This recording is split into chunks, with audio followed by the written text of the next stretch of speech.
We have, thank God, been blessed by an alternative that was much in evidence and is indeed becoming increasingly vibrant.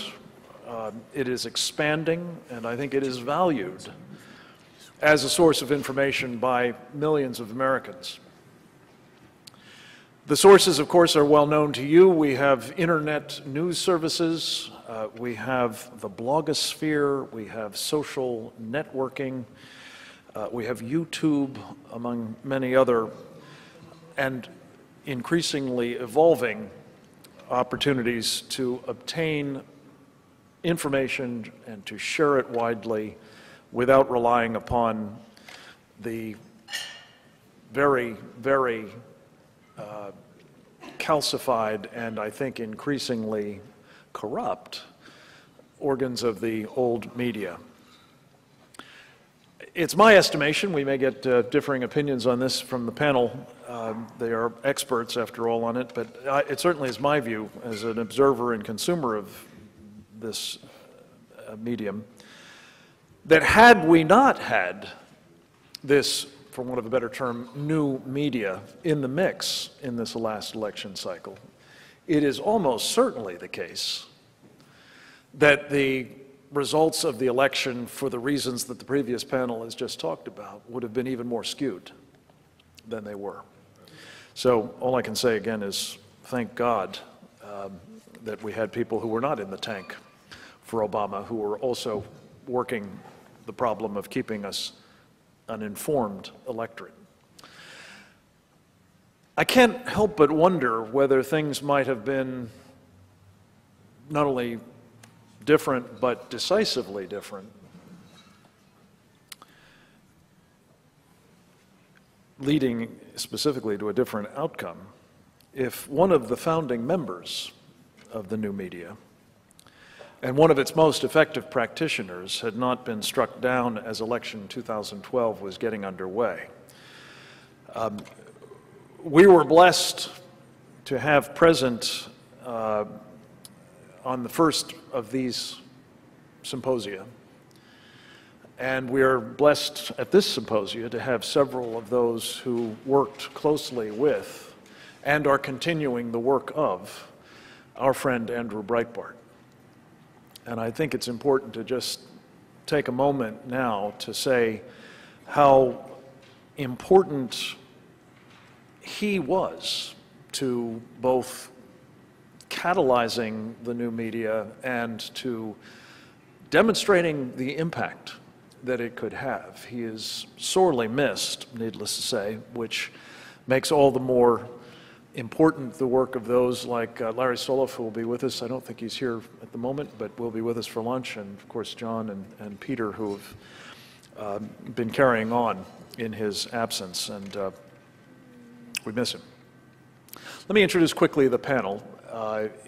We are going to start in my order of things, if that's all right with you all, having not prearranged this, with Peter Schweizer, who was the founder of BigPiece.com, one of the parts of the Breitbart empire that I was privileged to have a small hand in helping get going with the Center for Security Policy as one of the early partners. Peter is a Renaissance man in every sense of the word. In addition to his time as a journalist and editor, he has been one of the country's most thoughtful, I think, chroniclers of our modern history, and the author of numerous best-selling books, including Throw Them All Out, which got an awful lot of attention in my part of the world, I can tell you. But also Reagan's War and Victory, two really monumental studies of how we won the Cold War and why. He can be found in all of the best op-ed pages and some not so good magazines as far as I'm concerned, but they're nonetheless highly esteemed by the mainstream media like Foreign Affairs. But he's most recently done something that is really important, I think, and I hope he'll speak to how his experience with the Government Accountability Institute, which he founded in the wake of the success of Throw Them All Out, featured into this election and might have featured even more had it been given the attention that its work deserved by others than the alternative media. So we'll look to him to speak about that. We have Tiffany Gabbay, representing another of the titans of this new media. She is the foreign affairs editor for theblaze.com, which, as you all know, is part of Glenn Beck Inc., a remarkable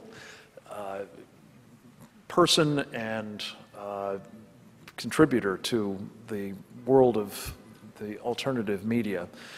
She's an experienced journalist, and I would describe her, I don't know if you'd agree with this, as kind of a political operative or activist in a former incarnation in Washington, but someone who deeply understands and is very knowledgeable about the foreign and national security portfolio, which she covers for Blaze.com. And we, of course, are here today to talk not simply about the media coverage in the abstract, but very specifically with respect to the adequacy of its informing of the electorate with respect to the national security and foreign policy interests of the United States, and few contribute more to that than Tiffany Gabbay. So we're delighted to have you with us. And finally, John Nolte, who was the first of the editors hired by Andrew Breitbart as he set up the big empire, initially with Big Hollywood.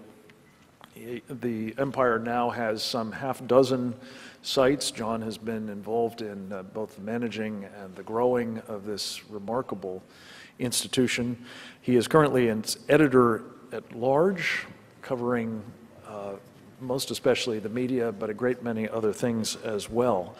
And it's a real privilege to have this very, very highly regarded, and properly so, panel with us to talk about the new media to the rescue. Peter?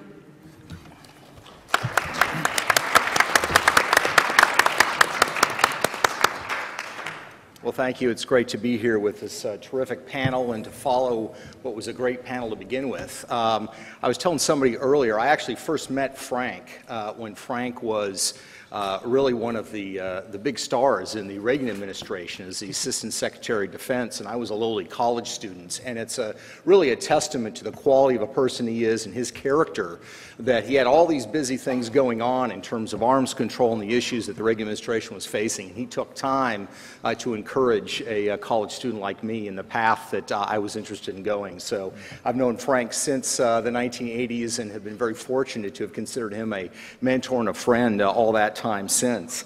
I wanted to just make a couple of comments and then talk about a couple of areas that we have tried to work in. And I want to try to take a slightly optimistic tone. I think that the first panel raised very, very important, legitimate issues. And I think that some of the comments that Richard Miniter made, I think were particularly on point.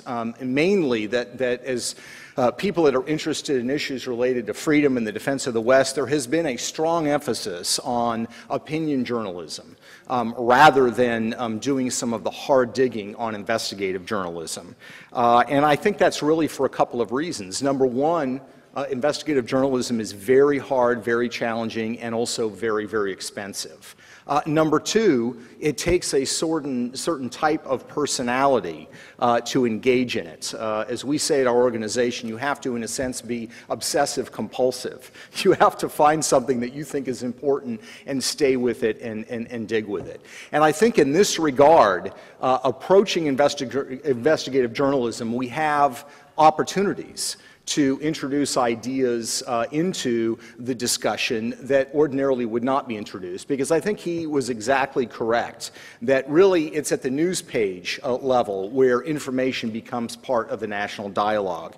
And I think in addition to the discussion that we had about journalism and media bias and the debate that has swirled there, I think there's also the larger issue too that we are in an era where even the large news outlets, establishment outlets, simply don't have the resources and the capabilities anymore There are a few of them, but not very many, that have the resources to engage in the type of investigative journalism that needs to be done. Because again, it's very, very expensive, and media newsrooms are having trouble making a profit, and they are, after all, businesses.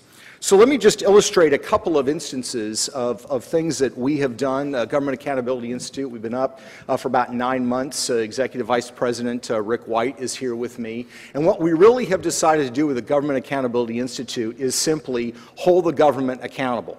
And what that means is really looking at cronyism and corruption and how it affects the governing of our country. And I think there's two things that are supreme that we all need to keep in mind that we have made hallmarks of our operation. The first one is it needs to be fact-driven.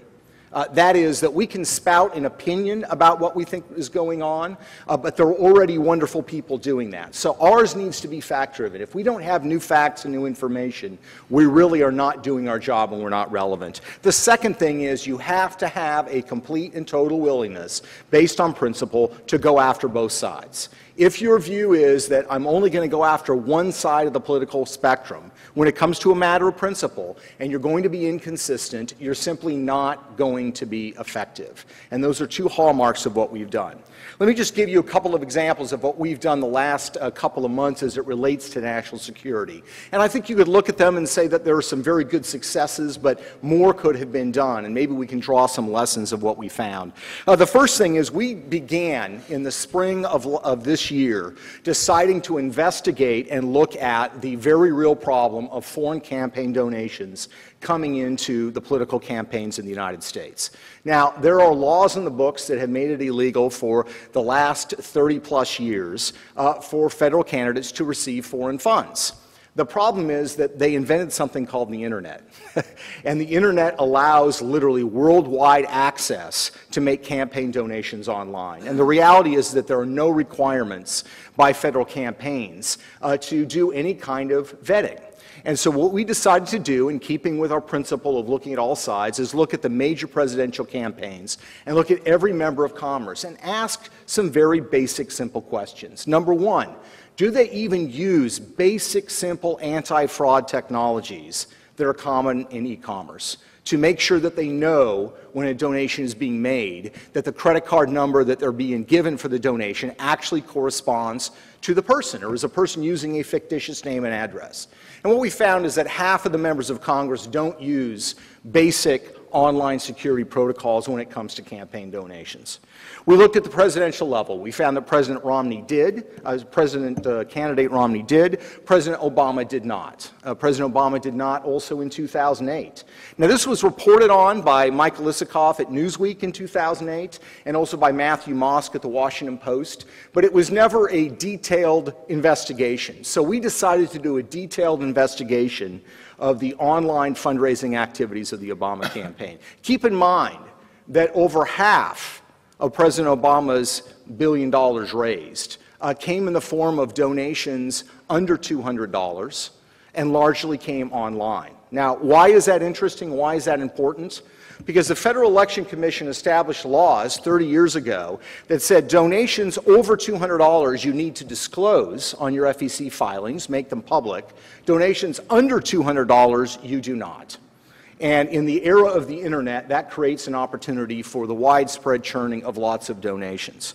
What we did was we hired a former U.S. attorney to make sure that nobody went to jail in the midst of our investigation, and we hired a systems engineer or an ex-hacker to help us dissect the online fundraising capabilities of the Obama campaign. We also did this for the Romney campaign as well. And what we found is some very, very troubling things related to the campaign. I would encourage you to look. We had a 110-page report that came out. You can find that online and take a look. What we found was some very troubling things, particularly that there was a redirect site called Obama.com.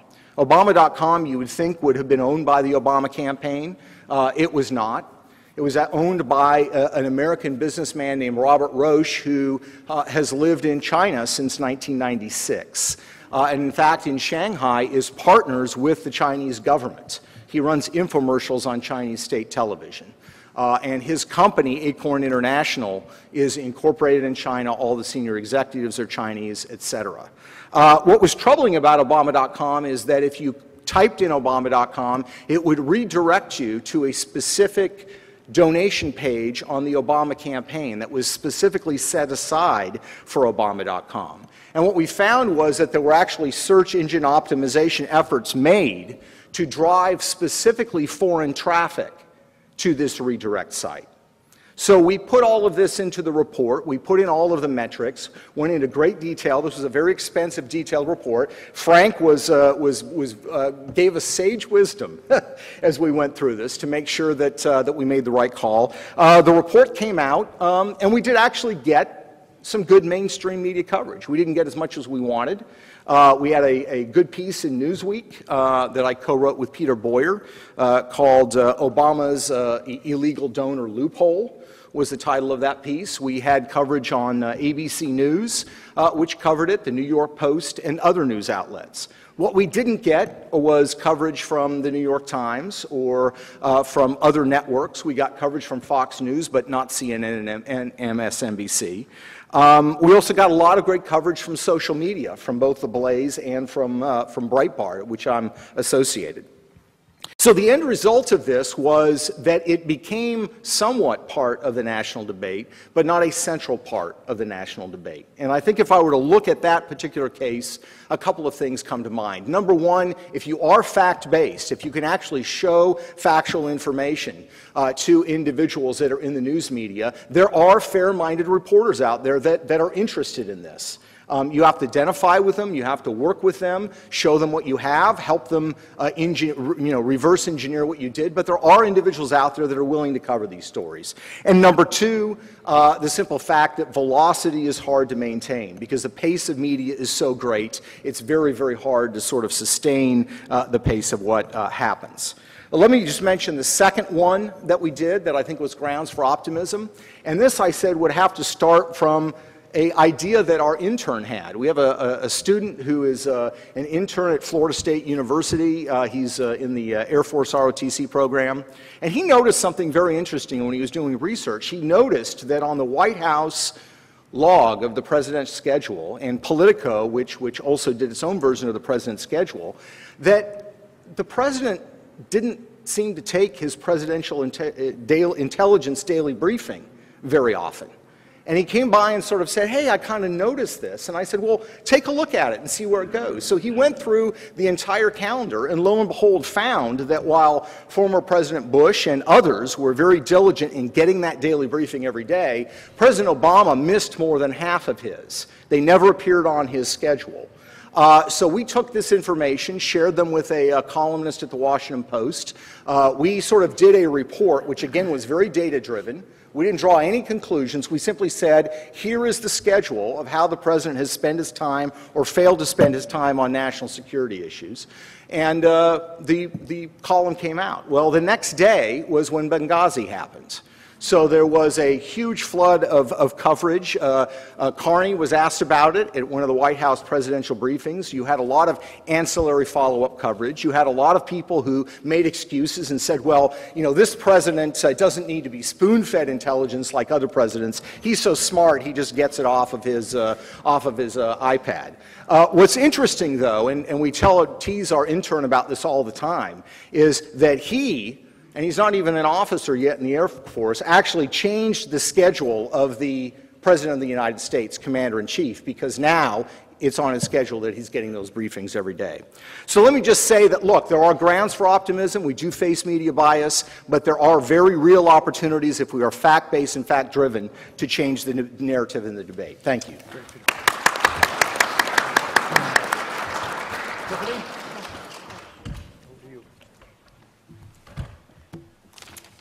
Hi, thank you. Sure. Okay. Journalists have an awesome responsibility and power because we can shape the narrative. We can shape the way people think and act and feel. When that force is used for good, we can strip the veneer off corruption, murder, despotism, any other number of ills in the world. But when that power and that responsibility is twisted and abused, it becomes nothing more than propaganda. Famed communications theorist Harold Lasswell once wrote that propaganda is, in the broadest sense, the technique of influencing human action by the manipulation of representations. I want to talk about propaganda a little bit because I think that's what we've seen so much with the last 2 presidential campaigns. I have family who comes from a time and place that was absolutely stricken by propaganda, Nazi-driven propaganda. I have family from the former Soviet Union. Every single one of them was able to see immediately what was going on in the 2008 presidential election when Obama was absolutely held to a cult of personality status. Throughout his presidency, his missteps were spun into triumphs, and his abject failures were completely swept under the rug. We saw him literally with a halo depicted over him. He was the first gay president, the first woman president, the first Jewish president. He was all things to all people, and yet he was none of those things in real life. One of the things that I really was struck by in 2007, 2008, was how the media did absolutely nothing to vet this person. He had the most dubious associations, Resco, Wright, Ayers, Flager, you name it, and not one of them did anything to vet this person. Isn't that the job that we have? Our job is not to be a publicist for someone, is not to create the cult of personality that we saw in Hitler's time, or Stalin, or Mao, or Lenin. It's to actually ask those tough questions and be advocates for people who don't have that voice. I talk about Stalin and Hitler and Mao, and we could say, well, in those instances, media was controlled. Dissenting voices were stifled, and that was horrible, a horrible thing. So doesn't that make it actually worse in terms of what we're doing today in a free society? No one is stifling dissenting voices except the people who control mainstream media outlets.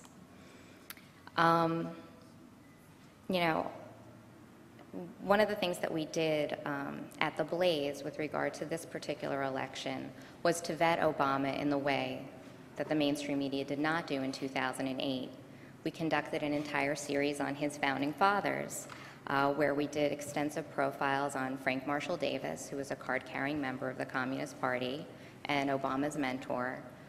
We did so on Reverend Wright and Bill Ayers and any other number of people who were extremely influential in Obama's life. We did not see such coverage in any mainstream media outlet. Breitbart and a few others, of course, absolutely did ask those probing questions as well. But that, of course, is one example of how we try to not allow the left to rewrite history.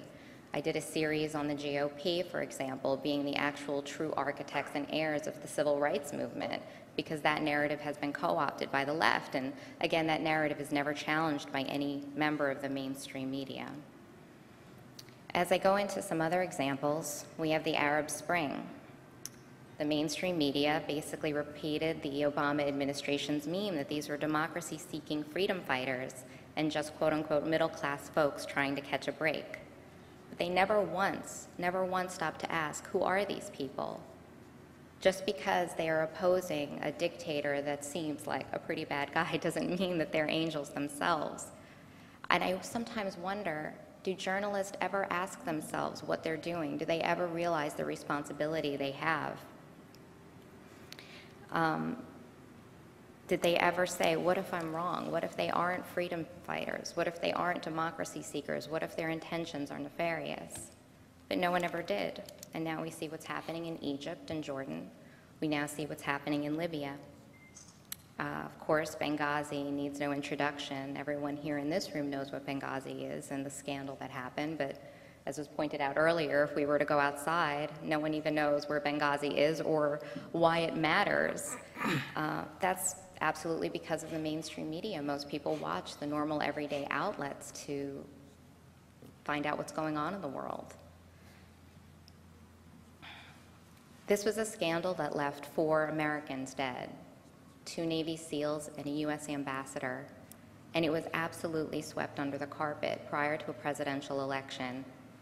If this was Watergate, obviously for those who recall that, I was not yet around, but I've studied it, it would never have been the same way if this had happened on a Republican's watch. One of the things that the Blaze did was cover extensively what was going on in Benghazi, and that was through the help of Frank, both Andy's and Steve and Claire Lopez and some wonderful people at the Center for Security Policy who helped me put together a series of reports on what was truly going on in Benghazi at the time, and how it seemed that Ambassador Stevens was actually a point man in a gun-running scheme, that those weapons have fallen into the hands of Al-Qaeda, and those weapons might actually be funneled through to Syria at this very moment. Again, that is not something you've ever heard in the mainstream media, and that was certainly nothing that was reported on prior to Obama's election. These are all blatant, examples. Of course, during Operation Pillar of Defense, the anti-Israel bias in mainstream media it's beyond the pale. I can only put it that way. I think a great example was when they featured a picture of a dead Palestinian boy, and he was actually killed by a Hamas rocket, not an Israeli rocket. But these are the types of blatant biases we see every day. But what about the subtle ones? There are so many subtle biases in reports that we read each and every day that slip by the average person who's very busy, who's on his way to work and reading a news article on his BlackBerry. All it takes is the use of just one more word or one less word to convey a particular point. So here's an example. About a year ago, it was discovered that 64,000 markers at Arlington National Cemetery contained discrepancies in name, rank, and service branch. One of the articles I did for the Blaze said 64,000 graves at Arlington National Cemetery have been misidentified or misplaced. A national travesty, of course. Here is the AP's headline: "Some Arlington markers may need replacement." I think that sums it up. Another brief example, when Reuters was covering Operation Pillar of Defense, one of the lines said, "Hamas is also supported by Iran, which Israel regards as a rising threat to its own existence." That's it. Full stop. It continues on. It doesn't provide context in any way, shape, or form. It doesn't state that Ahmadinejad has repeatedly vowed to wipe Israel off the face of the map. So you can see how subtle bias can be. These are the little things that I try to look for, and one of the things that I like to cover are examples of this type of bias, because I think it's just so easy for people when they're in a rush. I mean, how can you point out a bias that you can't actually see or hold or is tangible? And I think that's where new media comes in. I think when bloggers and newer media outlets first came on the scene, we were a little bit reviled. We were the redheaded stepchildren, not taken seriously as journalists. But if these veteran journalists were actually doing their job, then I don't think there would be this absolutely huge market that needs to be filled, and that people who aren't beholden to the interests of the few media outlets that do control everything are actually able to take the time and unearth the stories that are important and that journalists are meant to tell. Because there is so much in what I view as propaganda in mainstream media, it's obviously up to individuals to be able to decipher which news outlets are credible or credible enough to gain their information from. I don't think we're going to change anything in the grand scale, but I do think that new media is growing.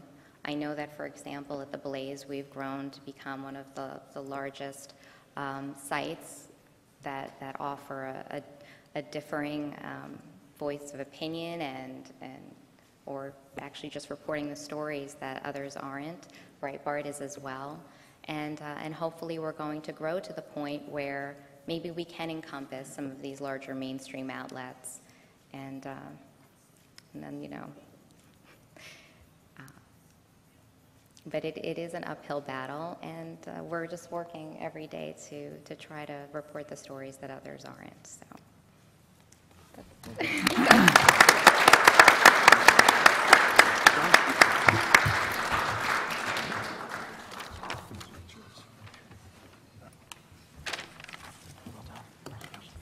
thank you, and it's a pleasure to be here, and I thank Frank for being a part of this. I remember driving through awful 405 traffic to see Frank do forums like this, so this is a real pleasure.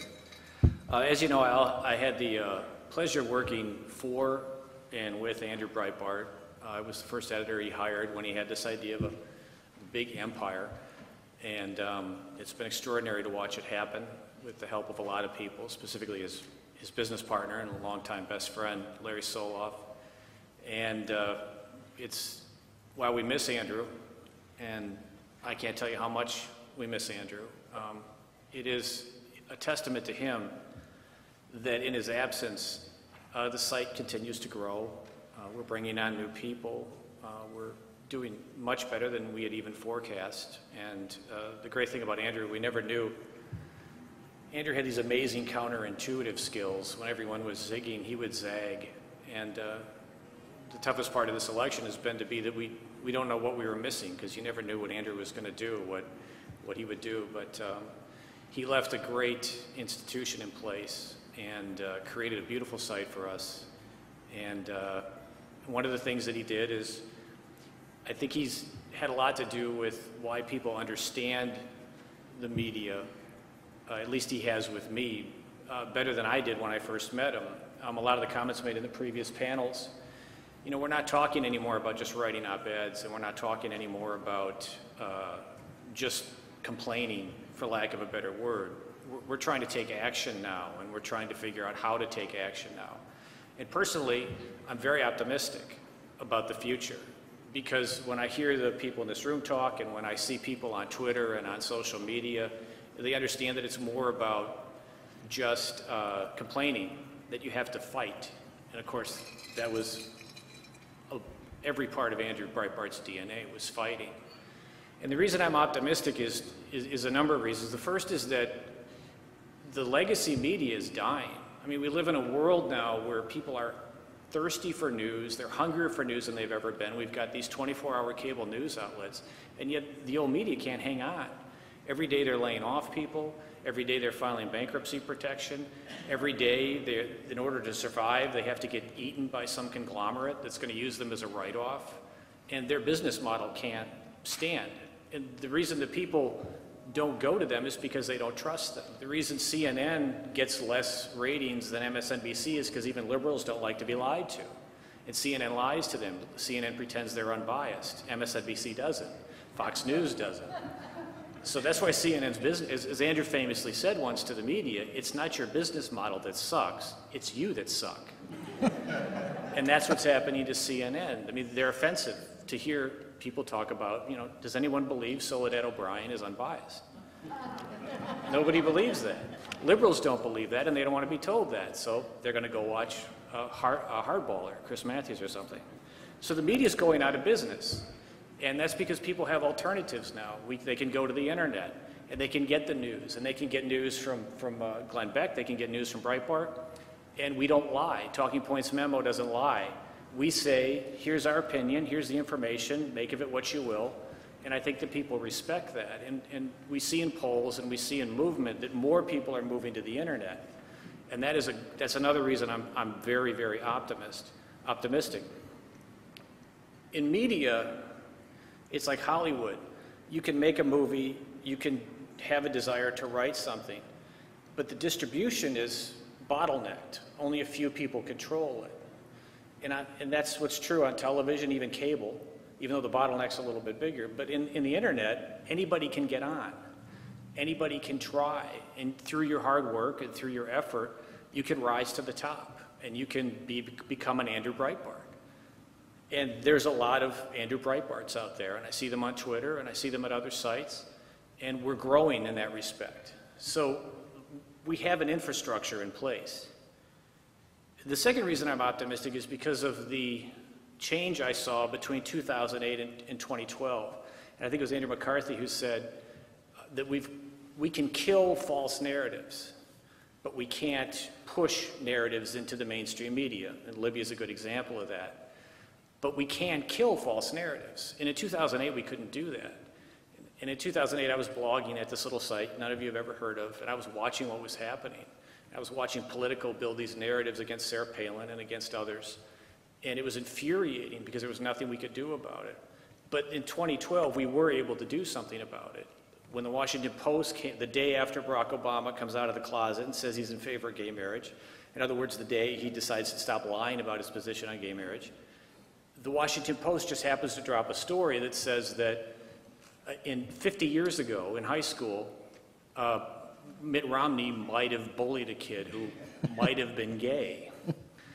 I would submit that in 2008, that story would have gotten a lot of traction. It probably would have bogged Romney down for a long time. But new media was able to get in there, and we found problems with the story, and we found discrepancies, and we found factual errors. And new media was able to kill that story. We weren't able to kill everything, but I think Frank's right. I think that it would have been a much bigger blowout had it not been for new media. I think what the media wanted in 2012 was a triumph, was basically 1996 all over again, where Bill Clinton just walked in on this wave of how awesome he was. And that just didn't happen with Barack Obama. We gave him a much, much tougher fight this year. And that's progress in my opinion. The other thing is that we won some battles. And I think it's important to remember that we won Wisconsin, the union battle in Wisconsin. I grew up in Wisconsin. It is a blue-collar union town. It has these liberal strongholds. It's very much like California, where much of the area is conservative, but you have Madison and you have Milwaukee, just like you have San Francisco and you have LA. And it's very union, very blue-collar, very left-wing. Democrats own that. But Scott Walker gets in. That caught the left up, I think, by surprise. And he decides to go after the heart of the left's stronghold, their stranglehold on power, which is union, and the stealing of union people's wages, whether they like it or not. And of course, that all ends up in the Democrats' coffers. So they decide to take a stand there. And the reason we won that battle, and that was a very tough battle, I believe had a lot to do with new media. You had stars like Andrew Breitbart and Sarah Palin. They went there and they turned it into a story to get information out there because they spoke up and they did events. You also had people like the McIver Institute, you had Breitbart, you had Beck, you had a lot of new media, and we were getting video. And video's huge, and we would get video of these union people saying the most outrageous stuff, or we would get video of a doctor handing out excuses so that so teachers wouldn't have to go to work. Or we would get video of students who were hauled there by their teachers against their will and without their parents' permission. And we would get that video and we would play it. And Drudge would pick it up, or Glenn Reynolds would pick it up. And this was a huge deal because people saw the face of who these people are. And they saw the face of the enemy and they heard our argument. When I say enemy, I mean political enemy, obviously. And they heard our argument. They heard our point of view. And you also have a very good talk radio structure in that area with Charlie Sykes and Mark Belling. So we were able to make our case, we were able to bring attention to it through new media, and we were able to get video out that made our points. And video is hugely important. And one of the things I regret now is that during Sandy, we didn't get out there and try and turn Sandy into what it should have been, and that was Obama's Katrina. But we did win that battle. Now, you can't take that battle and win it on a national level because it's a totally different thing. But I think that's a big plus, and I don't think that if there was no new media, I don't think what happened in Wisconsin, I don't think we'd have won every single battle in Wisconsin. The thing that I think about for the future, and I'm excited, I have the best job in the world. I get to get up every morning and I get paid to fight the worst people in the world. And those are the people in the media. I'm sure that individually they're all very nice people individually, but as an institution, they're the worst people in the world because of what they're doing to our country. And what Richard Mightier and others said today is absolutely true, that we just can't complain. And the other thing we can't do is we can't affect what the media does. And I think that's something that we have to remember. They're not going to change. Their MO has been, since Barack Obama stepped onto the stage, that Obama can do nothing wrong, and who's ever trying to harm him can do nothing right. And that includes a hurricane or an oil spill. He can do nothing wrong. That's why Libya was handled the way that it was. That's why the oil spill was handled the way. That's why our economy, which no one should have been reelected on that, Republican or Democrat, That's why he got away with it, because they will never allow him to do anything wrong. So one of the things we did at Breitbart, we figured out very early on, was the media has a narrative. And nothing, we can kill bad narratives, but if they're going on after our people, if they're going on to praise Obama, we can't stop them from doing that. We can't shame them. We've spent decades trying to shame them. That's not going to work. They just get worse, really. What we need to do is create an infrastructure where we create a counter-narrative. People are moving online. They're moving into our terrain. They're moving into the terrain where all of us can rise and have a voice. And we need another Fox News. We need 2 or 3 Fox Newses, just like they have CNN, just like they have MSNBC. Because it amazes me we don't have another Fox News. It's one of the most popular and famous things to happen in the last 10 years. And no one's thought, well, maybe we'll do another one. But that's what we need. We need more Fox Newses. We need to have more reporting. And that's one of the great things I'm hearing here is that instead of complaining, we're figuring out that we need to get out there and we need to report. We need more new media, and we need people in Libya. We need people doing what Peter does. I mean, Peter's report on the potential fraud with respect to Obama's campaign fundraising machine, that should have been a monster story. And he did get some traction through it, but at the same time, we don't yet have the infrastructure to get that out there so that everybody knows about it. Because if we can do that, if we can push things to a point where everybody's talking about it, the media is forced to cover it. But we want to get to a point where we don't need the media to cover it, where we can create a counter-narrative and we can say Obama's doing this, and the American people are talking about it because we have another Fox News, or we have 2 or 3 Fox Newses, and we have enough new media out there creating these kinds of stories that get attention. And we figured out also how to use SEO, which is social media and these things that make things pop up on Google, so that people see them. I mean, Media Matters is a genius at this. If you put in someone's name, usually the top story on Google is a Media Matters story. And these are all things that we need to get better at. Finally, I think that, I remember one of the things that Andrew said when I was working for Big Hollywood, and we were going after the movie Avatar, which was anti-trope and anti-American, and we had caused James Cameron all kinds of trouble.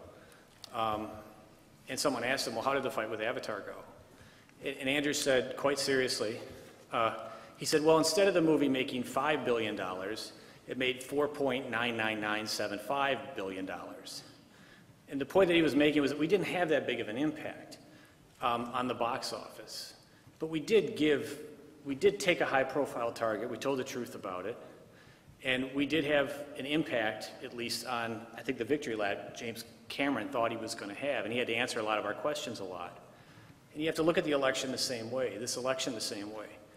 We didn't win, but we came a lot closer than I think that we should have. And I think the media did themselves a lot of harm. I think you're going to see in many cases it was a Pyrrhic victory for them because they're so over the top and they're killing themselves, their credibility so much.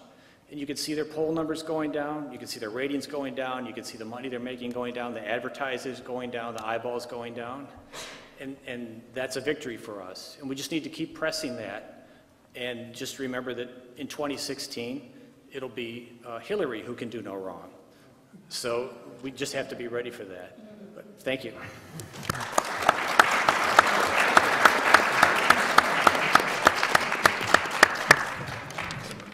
Well, I think most of you are of an age, or at least a background, that you remember the game Monopoly. Well, I confess to having made a bank error in your favor. I miscalculated on the timing and reduced the break, but it winds up giving us more time to have a conversation with this excellent panel, so forgive me for doing that, but take advantage of it.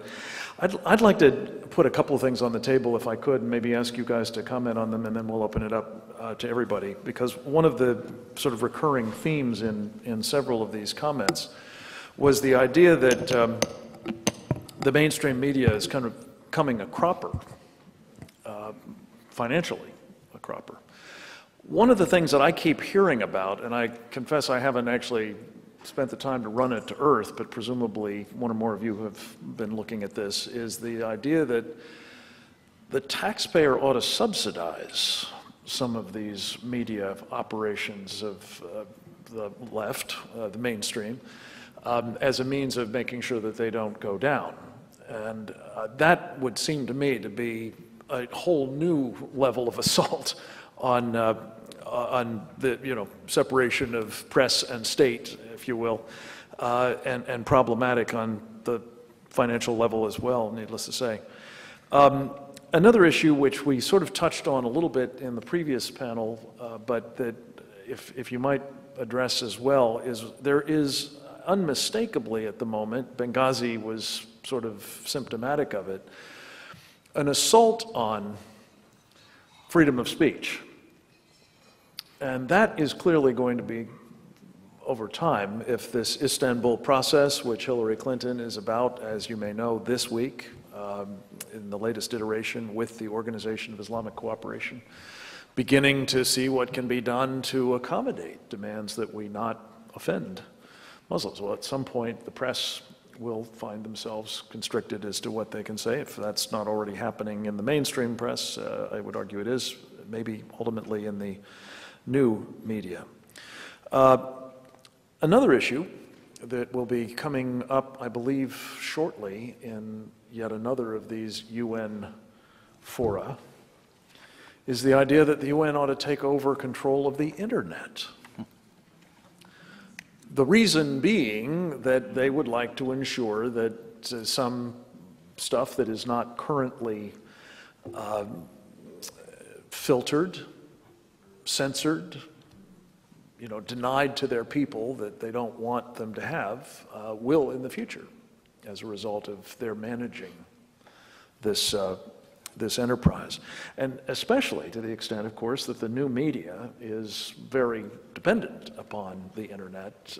What are the implications of this sort of machination? And finally, and a related point, I was talking with Bill Gertz about this earlier, I discovered this week that the Center for Security Policy's website is now being blocked by the Defense Department, so that its personnel cannot have access to it, and I'm certain that there are many others that are similarly now impermissible. Well, this sounds vaguely like what the Chinese and the Russians and others are doing.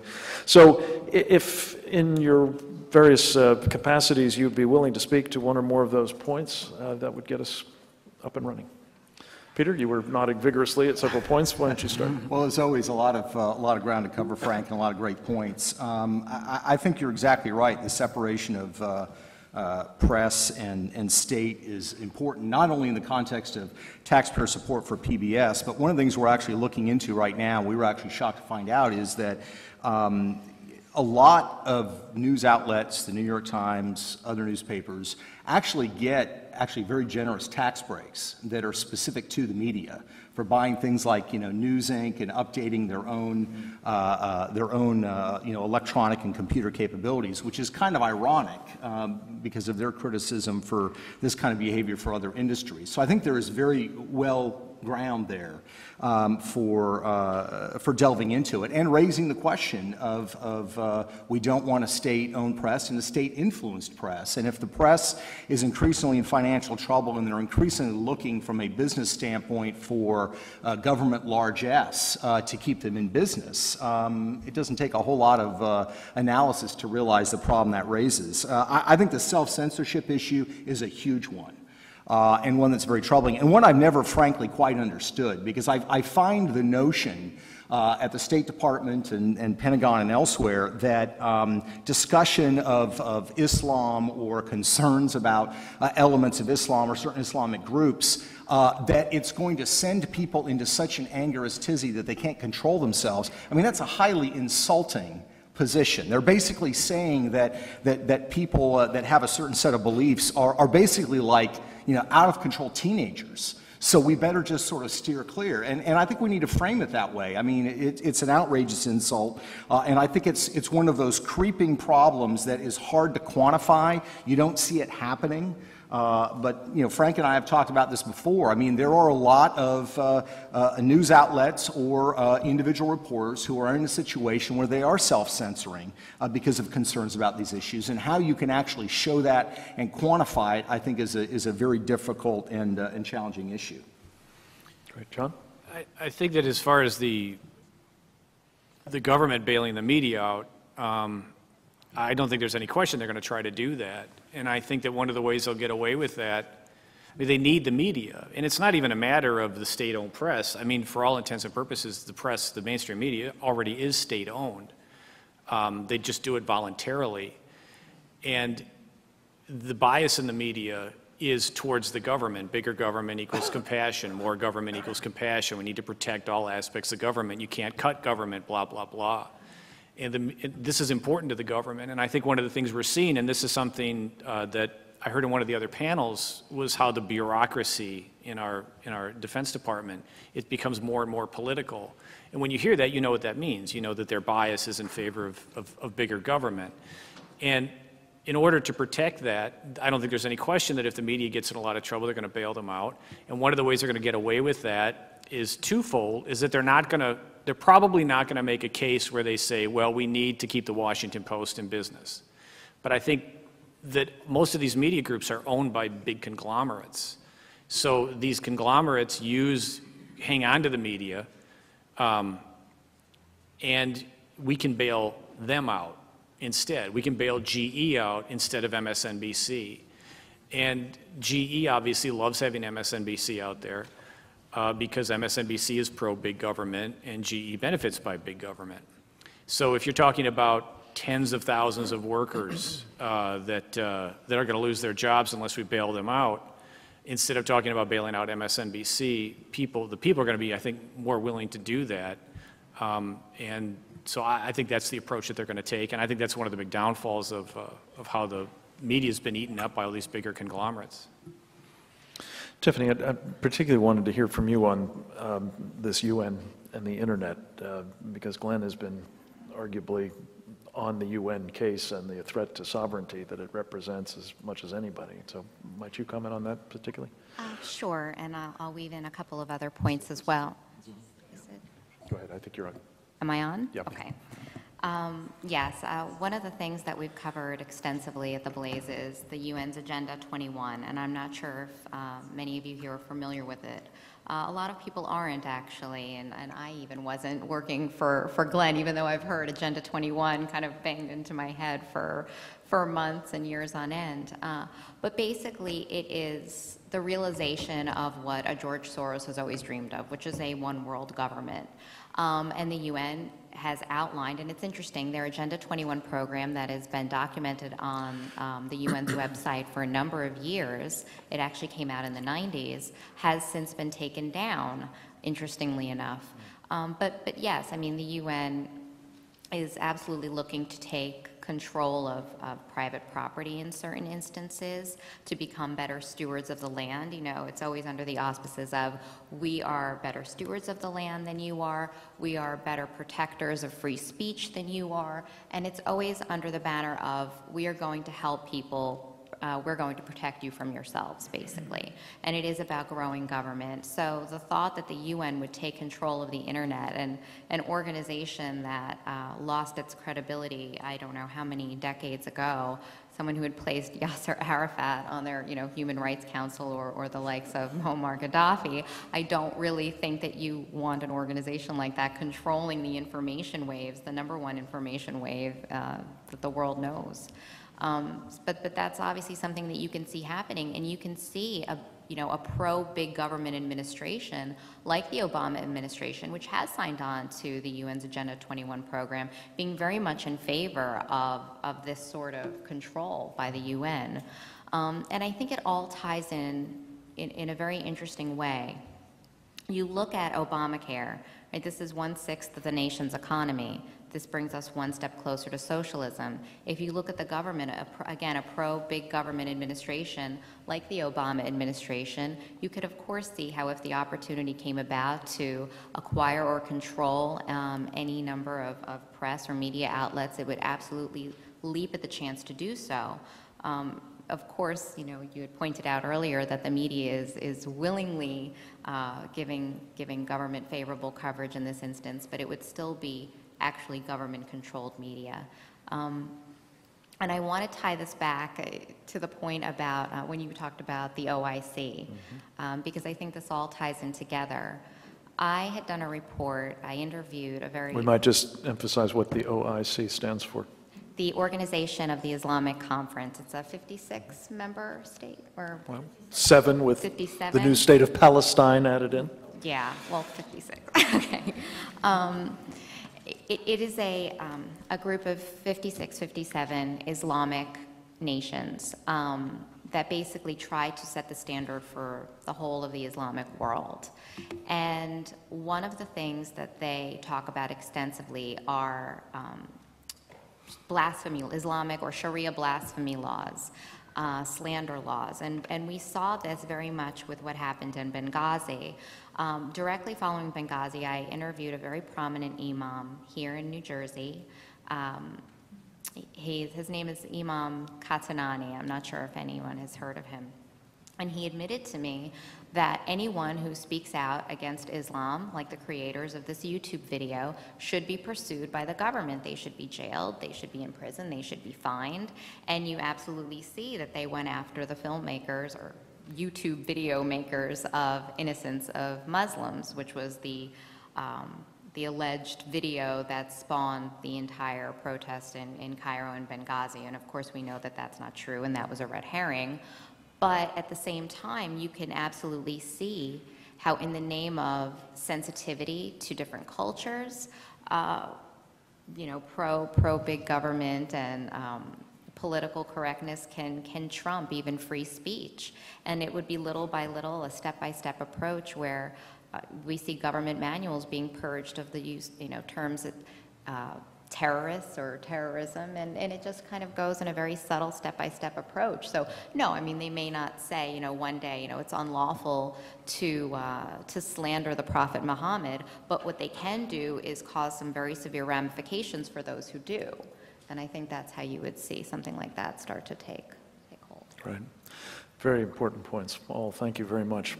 Let's open it up to questions. John? Mic coming? There you go. Question regarding how you might handle the story that I just saw break this morning on Fox News, which will be, I think, a biggie potentially, what strategies you might use. The story, very quickly, is the new movie coming out on the 19th, Wednesday the 19th of December, 0 Dark 30, on the bin Laden raid. In it, it begins apparently with waterboarding of the courier who led to bin Laden. And the official position so far is that the CIA did not waterboard the courier, waterboarded KSM.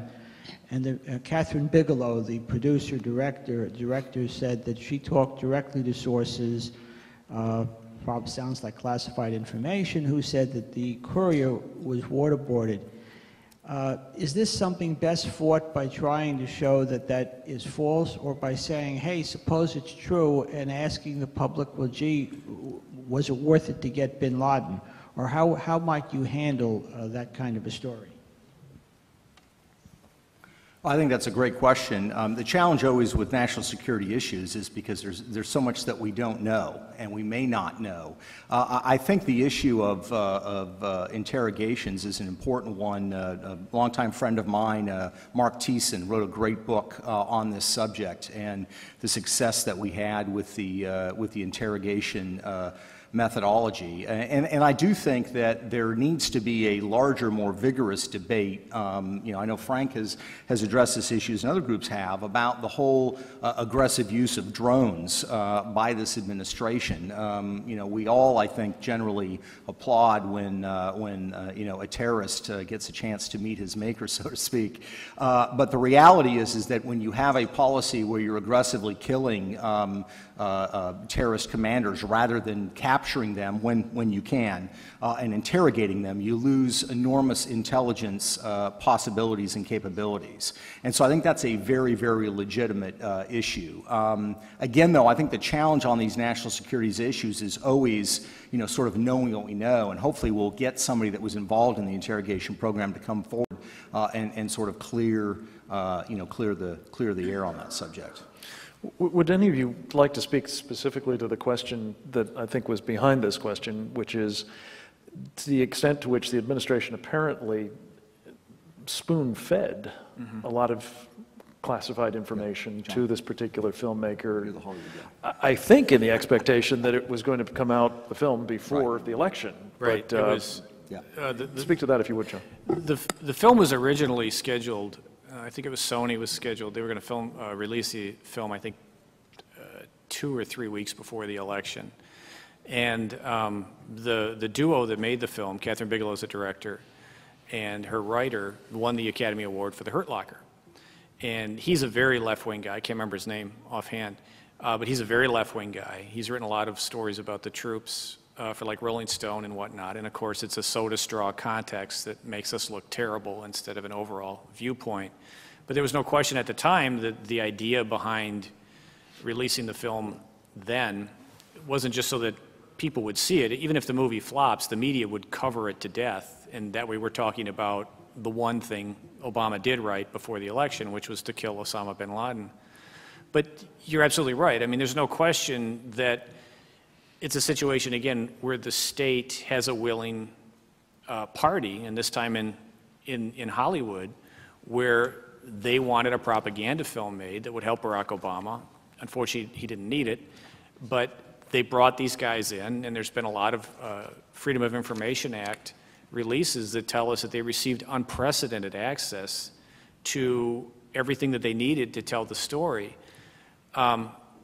Because one of the things that Barack Obama understands, and one of the things that the left understands in the media, and we're starting to, is how important the culture is, and not just culture, but pop culture, and how a movie can change a narrative, even historically.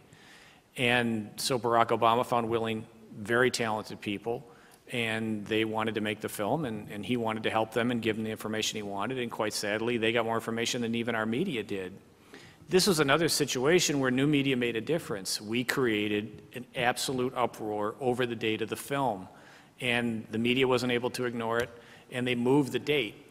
And I think that's another area where we were effective. To your point directly, Christian Toto, who took my spot, he's running Big Hollywood now, he has seen the movie, and he sent me a long, detailed narrative of what it was about. And our position on the B is, when we're able to release the review, is going to be, hey, waterboarding works. We're just going to turn it to our advantage because it worked. And if we hadn't have waterboarded, whether it's the Courier or KSM, Barack Obama wouldn't have had his big victory. And who was opposed to waterboarding? Barack Obama. So he wouldn't have had his big victory were it not for this policy that he didn't agree with. So we're going to take that and we're going to turn it into our own narrative and just say, hey, waterboarding works. We're not doing it anymore. What does that mean? And again, we have the infrastructure to do that now. New media has the infrastructure to do that. And I think that's going to be an effective narrative. Tiffany, anything? Yeah, no, and I agree that new media absolutely does have a great opportunity ahead of it to review properly big Hollywood films. Again, I obviously was on the topic of propaganda, and I don't think that there's really a more powerful force than Hollywood. Movies have shaped the world's view of America. It's shaped Americans' view of America. How many people do you know, immigrants, who dreamed of coming to this country simply because of the films that they saw? And I think years ago, America was portrayed as the heroes, as the good guys. And the culture here in America and the outside world's view of America very much reflected that. And today, we now see films like Avatar or this particular film that was released that are really really used as propaganda vehicles for the left or for this particular administration, let's say. And it does paint America as more the villain, as the colonialist power, as a force of oppression over people the world over. And I think that we have an interesting opportunity in new media to, again, cause a stir when the release date of a particular film is clearly going to aid a political candidate in his or her election. And I think that we also have an interesting opportunity to actually review those films and point out, again, the subtle and not so subtle biases and hidden political messages that are in so many of these. The reason that I don't particularly go in favor of boycotts is because it's just the truth. I'm worried someone's going to launch a boycott against us in retaliation. The other thing, and this is even a bigger, more than just self-preservation, it's that I don't think that in our current environment that boycotts would work for a couple of reasons. As far as against films, you'd be amazed how few people go to movies anymore. I mean, Hollywood's, it's already going down and down and down. And a lot of people, I mean, how many people have gone to more than 3 movies in the last 6 months in here? I've been to 1. And we don't go because we're offended by them, and it's sort of a natural boycott. But Hollywood has figured out a way to make money without us. They're expanding it. If you want to know why the movie 2012 grabbed China and gave them a big kiss on the lips and made them the heroes of the movie, this huge blockbuster, is because they want to get into China. Hollywood doesn't care about human rights. They just want those markets to be open because they don't want to have to worry about conservatives screaming about their movies because they know the Chinese will go. So they've been able to create these audiences above and beyond, outside of America and outside of people in this room, church-going people, and make money. The other, as far as the media goes, they're already losing money hand over. We're already boycotting them. I mean, I think that's something that's already happening. And again, because they've been eaten up by these big conglomerates, they're able to survive because they're just write-offs for these bigger companies. Go ahead. Movies are one thing. If you got people for a month to refuse to watch NBC primetime shows, just refuse to watch it, that makes a dent. And we tell ourselves this won't work, etc. But I humbly disagree that the effect of publicity about the effort will not have a major effect. To that, I would just say that there have been efforts, some people have made efforts to boycott shows before. I remember when Married with Children came out, there was a huge boycott against that. It actually made the show more popular. Now, I'm not a believer that it always makes the show more popular, but I haven't seen an organized boycott against popular culture, which is so beloved by people that aren't political. It's just not something that I've seen be effective. I like your idea, though, of exposing more of the conglomerates behind it. So NBC does something, maybe instead of going after NBC, go after the people who own NBC. And that's something we've tried to do as well, put a face on, instead of going after Chris Matthews, here's the guy who runs NBC News. Why does he still have a job? But I think you make a very good point there. It's also an interesting question whether NBC leading a boycott against Breitbart might not be very good for business. That's true. Herb London. Thank you for your comments. In the 1960s, it was very obvious that the romance among young people was in something called adversary culture. I now find myself, based on the comments that you've made, with a counter-narrative, which is my adversary culture. We now live in an adversary culture. So the question is, how do we change things? And there have been a lot of comments, and very interesting comments, made by this panel and the previous panel. But the one thing that has been overlooked is the change that has occurred in university life. 50 years ago, there was nothing called a journalism program.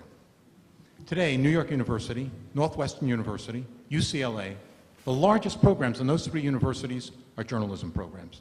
And the journalism program, as you can well imagine, is a journalism program based on the new journalism, not fact-based. It's entirely subjective. How do you feel about looking at that fire? Not whether it's a 4-alarm fire or how many people have been injured, but rather, how do you feel about it? So the question then becomes, how can you change what is happening in universities? Because by and large, it is the Woodward and Bernsteins that serve as the exemplars of what journalism is all about. And so you have to change that. Now you have a romantic image, a view of the future based on the new journalism. And it strikes me that what you have to do is insinuate yourself into university life so that those people who are being trained to be journalists today take into account the sort of things that you're doing at the moment. Who would like to take that?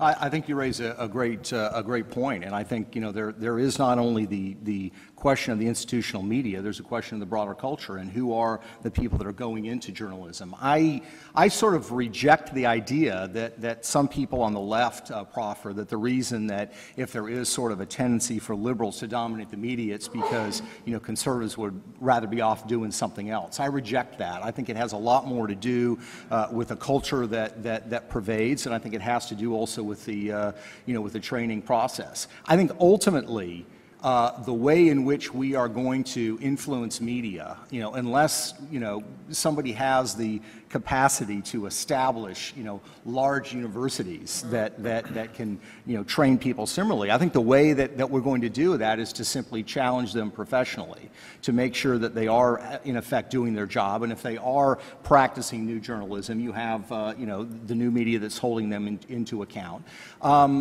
I tend to think though that those appeals are going to have a lot less practicality, because I think the era of lots of people being able to go into professional journalism, to work for magazines or newspapers, there's just not a lot of jobs there. I mean, that's the reality, and the jobs that are there, they don't pay very well. So the entire model of journalism, I think, is changing, and I don't know that anybody has completely figured out exactly where it's going. Part of it is the new journalism that we're seeing here. Part of it is the rise of nonprofits like ProPublica and others that have certain agendas that are partnering with the media. All of those are going to be factors in news media. I do think ultimately that you're going to still have these large institutional media outlets like the New York Times, Wall Street Journal, and others, whether they are making money or not, sort of driving the institutional agenda, because even people,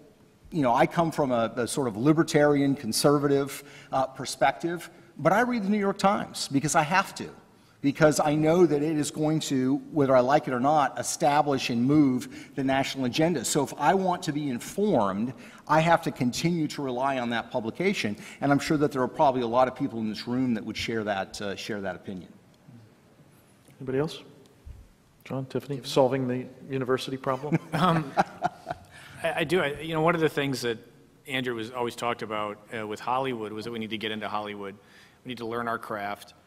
You just can't go into Hollywood and make a conservative movie. You have to get in there. You have to spend a decade at least learning how to be a screenwriter, director, and then once you've gained a foothold, you can make the kind of films you want to make and affect the culture. And I think it's the same for academia.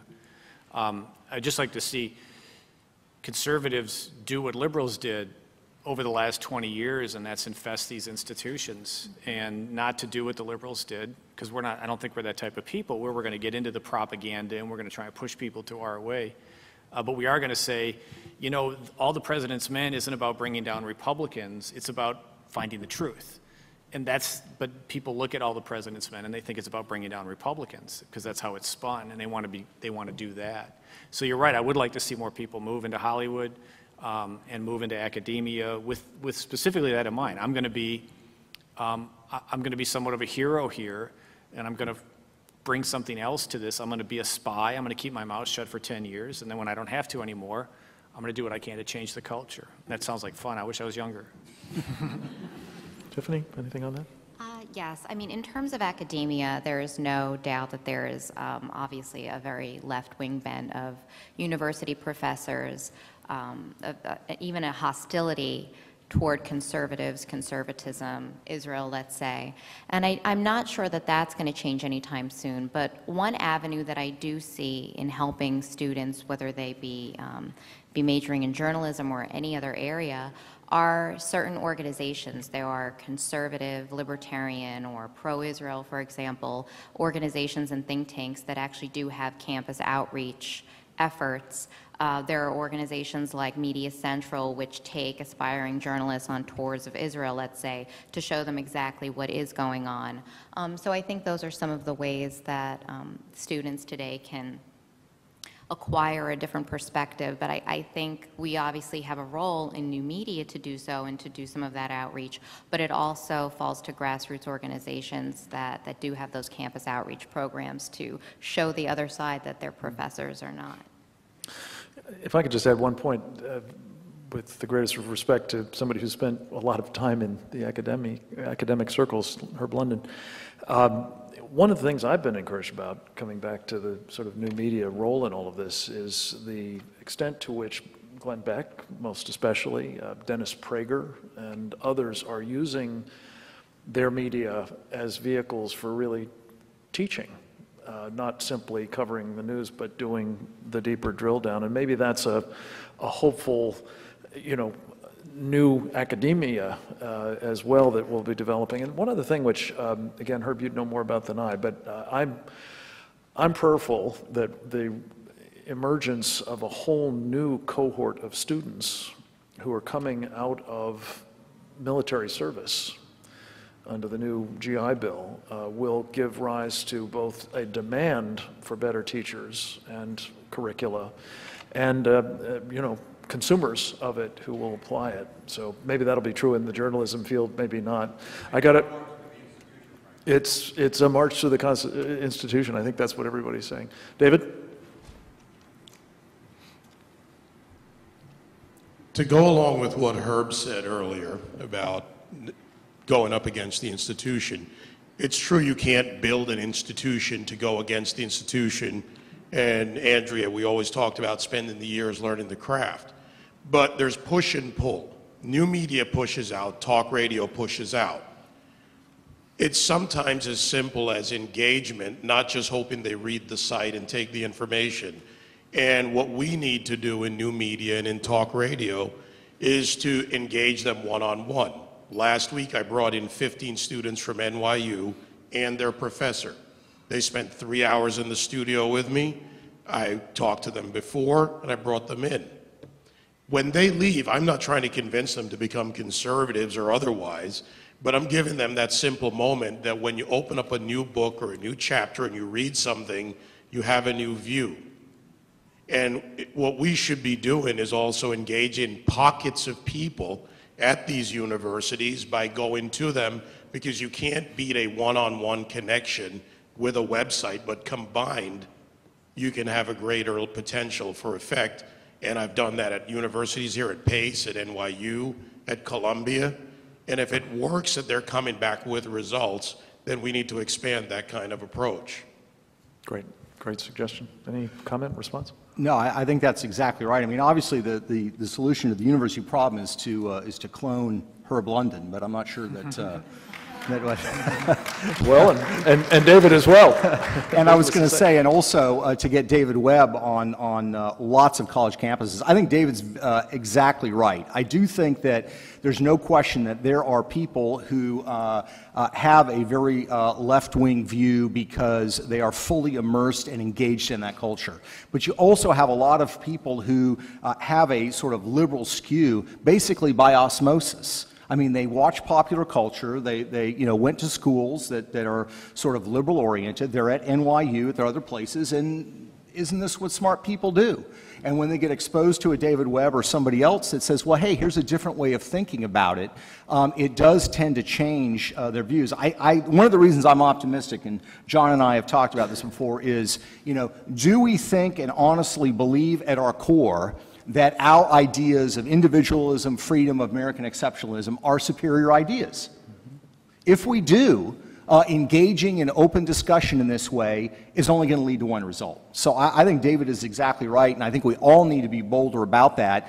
One of my pet peeves is that sometimes, and I am at the top of the list of this, I spend too much time talking with people that already agree with me. Rather than trying to talk to people that don't agree with me, with neighbors and friends. That's what's so great about social media. There are people that come to the Blaze, there are people that come to Breitbart because they're looking at something online and they are getting a whole new perspective, similar to the Center for Security Policy or David's show. So I'm a big believer in engagement. I think it comes down to, Ronald Reagan's famous saying, I'm not a great man, I just believe in great ideas. Yes, sir. Right here. And then Alexis, right here. I'd like the panel to address how Islam is represented or not represented in the new media. And what I have particularly in mind is that we all have the notion here in America that, I shouldn't say we all, many have the notion that Islam is just another religion like all religions. We have our way of thinking, they have their way of thinking. But unique to Islam is that the Quran has to be taken literally. There's no changing it. And one of the things that it teaches is wife beating. And so if you search on YouTube, for example, how to beat your wife, you will find many, not one, but many interviews with imams explaining exactly how to do it. You know, not allowed to break their bones, not allowed to poke their eyes out, but other than that, you know, go to it. How come the new media doesn't make more of this? It seems to me this would have an effect upon how people view Islam. Tiffany, do you want to say Sure. what you're doing on that score, which is considerable? Sure. Again, as journalists, you would hope that our job is to uncover injustices, human rights abuses, and the like. And those are obviously perpetrated in the Islamic world to a degree that is unfathomable by most cultures. Instead, we have a lot of journalists here in the mainstream media talking about same-sex marriage as being the civil rights issue of our time. And I'm not going to comment on same-sex marriage or anything like that, except to say that you so rarely ever see any mainstream media coverage on actual human rights abuses that are occurring, not just in the world, but there are very much instances of honor killings and abuses here in this country as well. And I think if we want to be honest stewards of this information and uncover these human rights abuses, then there is absolutely an onus on journalists to uncover these stories. I know that's something that we do in new media. In the mainstream media, you probably won't hear it as much because it would undermine this narrative and this theme they've created where everybody is equal, everything is, you know, mainstream media operates under the banner of moral relativism. So they can't admit to these truths without saying, one culture may be more flawed than another, or one religion may be more, or have more instances of abuse than another, because it would undermine that narrative and that political correctness agenda they've set for themselves. So. If I may, I'm just going to ask Bruce Gelb to make a final question, and then we'll close this up. Well, this is unfortunately not going to be a very decisive question. It has to do with my own experience over the last 45 or 46 years working heavily in the education area at two levels. One, the prep school level, which used to be a very exclusive group of people whose parents could pay a lot of money for prep school, and the other, the Boys and Girls Club, where about 40 years ago I changed the oldest Boys and Girls Club in New York, the Madison Square Boys and Girls Club, from one that was focused only on keeping the streets cool in the summertime, having basketball, swimming, ping pong, things to divert kids, and turned it into a boys club where our primary focus was to help our kids through a program called Self-Improvement Through Education, learn how to read and write and speak English and make it in the real world. And my concern is that not at the college level. It's too damn late at the college level, it seems to me. At the very earliest public school level, where kids are being taught things that most of us would say, well, gee, that's a good thing to think about. The poor people of the world, the hungry, the sick, the deprived. We should all think of people as part of one world. We're all human beings. We're all created the same way, which is not the worst thing to think about, but unfortunately, it sometimes doesn't get modified, and it's why we have an enormous number of people in this country who are more inclined to think about the United Nations as a good thing for the world.